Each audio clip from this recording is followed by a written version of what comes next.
Comment garder sa foi en Dieu? Garder sa foi en Dieu peut paraître difficile, surtout lorsque nous sommes face à certaines situations qui défient notre foi. Il y a des temps dans la vie où notre foi est au maximum et d'autres moments où notre foi est ébranlée suite à beaucoup de questions et beaucoup de problèmes.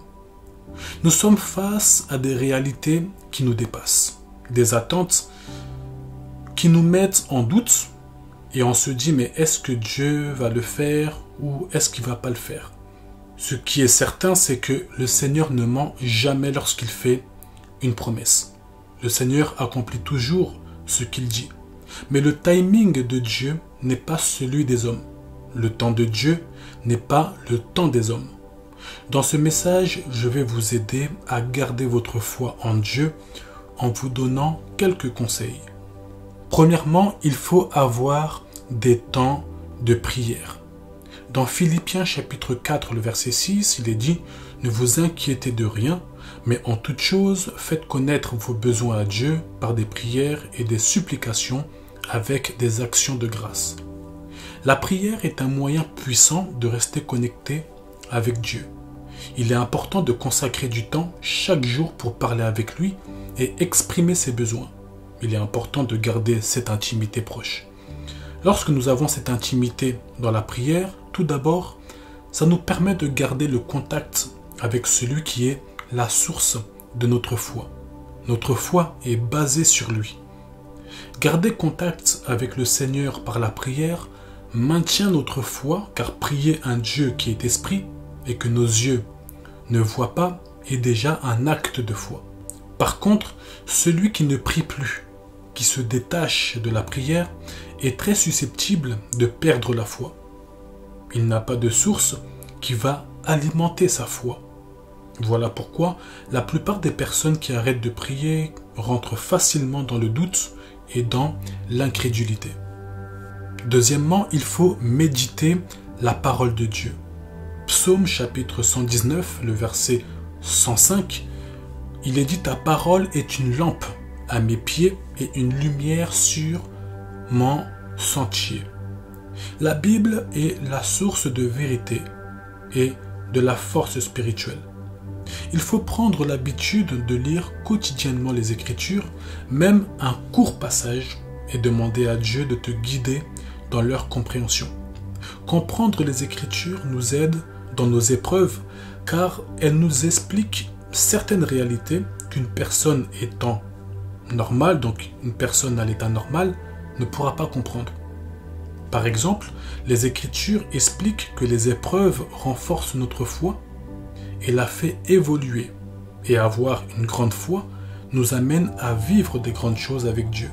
Donc, avoir la compréhension des Écritures nous donne un autre aspect de ce que nous vivons dans nos combats et dans nos difficultés.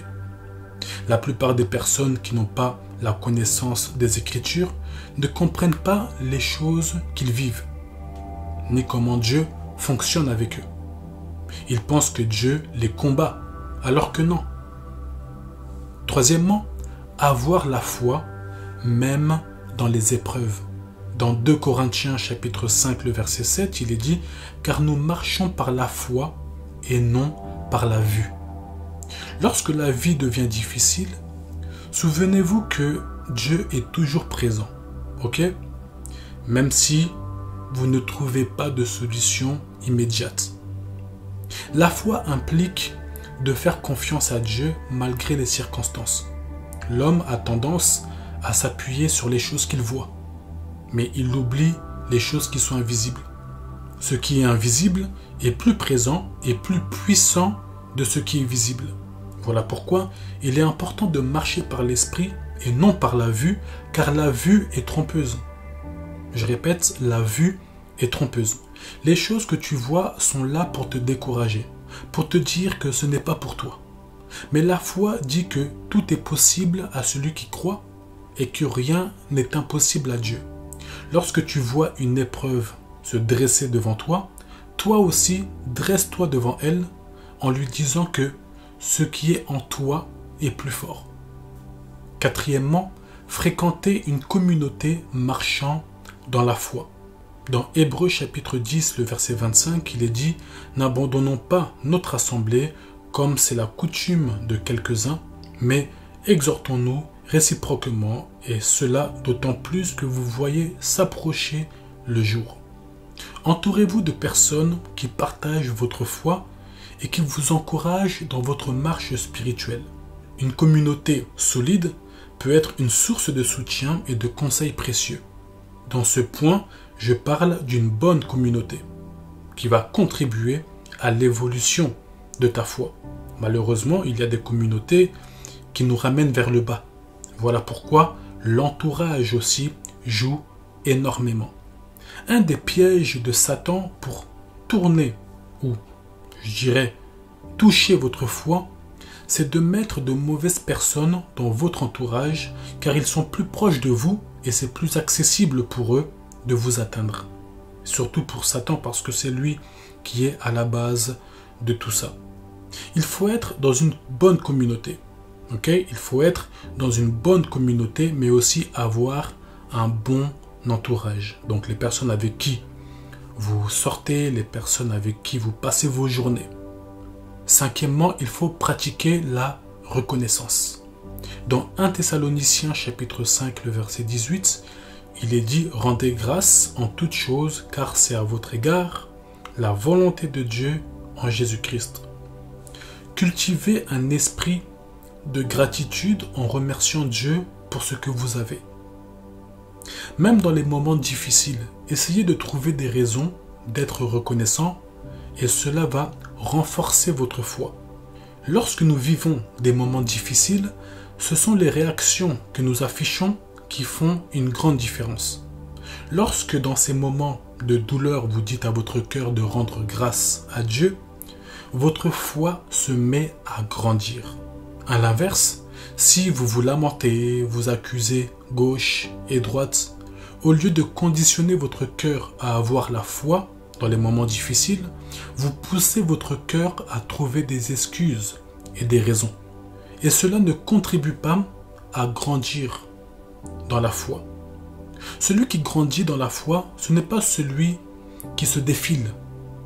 Ce n'est pas celui qui prend des raccourcis, mais c'est celui qui fait front, qui passe l'obstacle en allant tout droit. Votre foi ne sera pas la même avec votre voisin si vous affrontez un lion et que lui fuit devant le lion. Sixièmement, il faut connaître et méditer les promesses de Dieu. Jérémie chapitre 29, le verset 11, il est dit « Car je sais les projets que j'ai formés sur vous, dit l'Éternel, projets de paix et non de malheur, afin de vous donner un avenir et de l'espérance. » Il est important de mémoriser les promesses de Dieu pour vous, si vous le pouvez, mais surtout de les connaître. Elle vous rappelle sa fidélité et son amour, surtout lorsque vous vous sentez découragé. Le Seigneur a laissé des promesses à ses enfants. Ces promesses sont pour vous, ces promesses sont pour toi. Vous devez les garder dans votre cœur et les proclamer.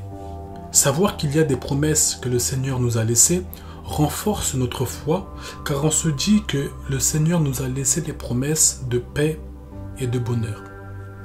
Septièmement, il faut développer la patience et la persévérance. Dans Matthieu chapitre 24, le verset 13, il est dit « Mais celui qui persévérera jusqu'à la fin sera sauvé. » La foi est un parcours qui demande de la patience. Ne laissez pas les difficultés vous détourner de Dieu.